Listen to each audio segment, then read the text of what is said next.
O que isso causa? Numa sociedade hipersexualizada, hipersensualizada, como é que ele vai dar vazão à dor e a esse vazio que ele sente? Mostrando o próprio corpo. Até porque o que a gente acompanha na televisão brasileira e na mídia de maneira geral é uma exploração exacerbada, né, da sexualidade das pessoas. Então, como que ele vai ocupar um lugar do mundo? Porque ele quer. Ele vai ocupar um lugar do mundo mostrando, né, o seu corpo, explorando a sua sexualidade de maneira, muitas vezes, pornográfica. É a forma que ele descobre para dizer, eu estou aqui, eu existo. É mais um grito de desespero a respeito da própria condição do que, na verdade, um diálogo. Não há diálogo nisso. Isso aí, na verdade, é revelador de uma pessoa desesperada, desencantada, e que não tem pai, não tem mãe, não tem família e não tem ninguém.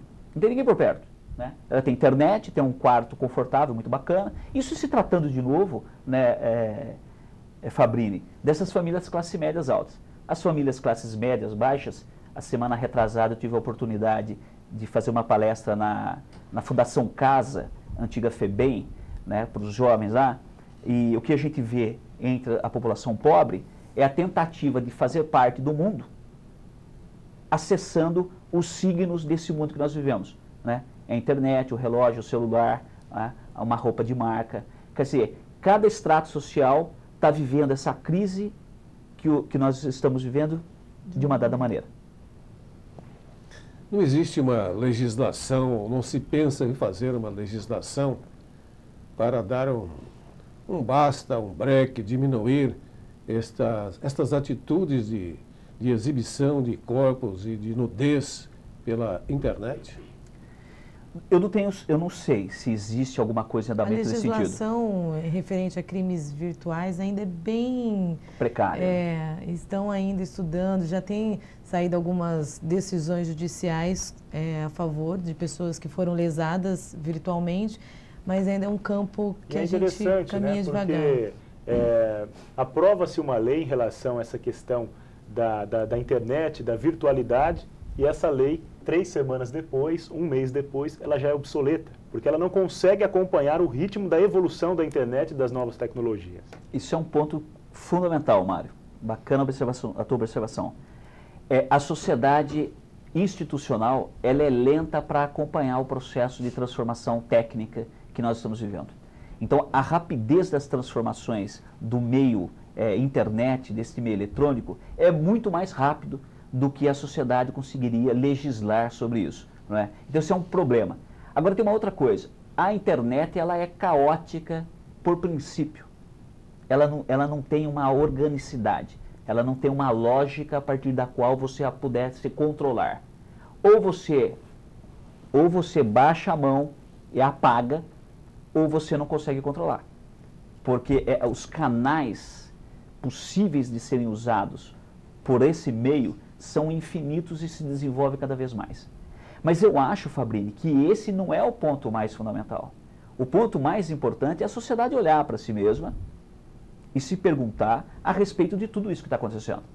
Porque o que nós estamos falando aqui é pessoas que têm filhos, que têm família, né, que trabalham exacerbadamente para adquirir coisas, adquirir signos, né, que são símbolos de status, que deixam um vazio cada vez maior entre as pessoas.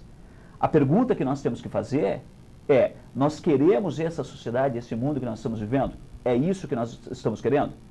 A ONU publicou ano passado um relatório dizendo que o número de pessoas tomando drogas lícitas, que são as drogas químicas produzidas pelas indústrias farmacêuticas, superou o número de usuários de drogas ilícitas. Quer dizer, o número de pessoas tomando remédio hoje é muito maior do que aquelas que usam drogas ilícitas. Isso é uma grande pergunta para nós. Nós estamos tomando remédios desses tipos, antidepressivos, ansiolíticos e todo tipo de remédio para lidar com a nossa solidão, com o nosso medo, com a nossa frustração, com a nossa angústia.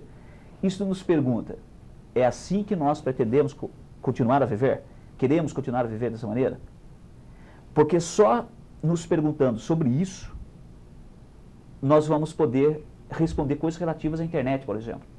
Porque não adianta nós bloquearmos a internet se as nossas angústias continuarem. Até porque hoje a internet já virou parte da vida, né, do trabalho, do cotidiano. Do cotidiano. Né? Em relação a isso que o senhor diz, tem um outro complemento fundamental que eu acho que vale a pena também o senhor discorrer, que é a questão do calmante para crianças. Né? Ontem, em rede nacional, um grande jornal de muita credibilidade no país, veiculou essa questão de que o número aumentou em mais de 1000%. Quer dizer, o pai, ele sai para trabalhar, ou ele não aguenta mais o filho chorando, ele vai lá e dá um calmante para a criança. É a tal da Ritalina, né? E tem também aí outras possibilidades, enfim, hoje uma infinidade de calmantes para crianças. Tem casos também, Mário, de babás que, para dar uma acalmada na criança que está chorando muito, vai lá e dá calmante para a criança dormir. Fabrini, boa lembrança do Mário também. Eu vi essa matéria ontem também no jornal e, na verdade, foi bacana ter visto essa matéria porque eu venho falando disso. O primeiro texto que eu escrevi sobre Ritalina para criança faz uns 5 anos, que eu escrevi que isso era uma tragédia.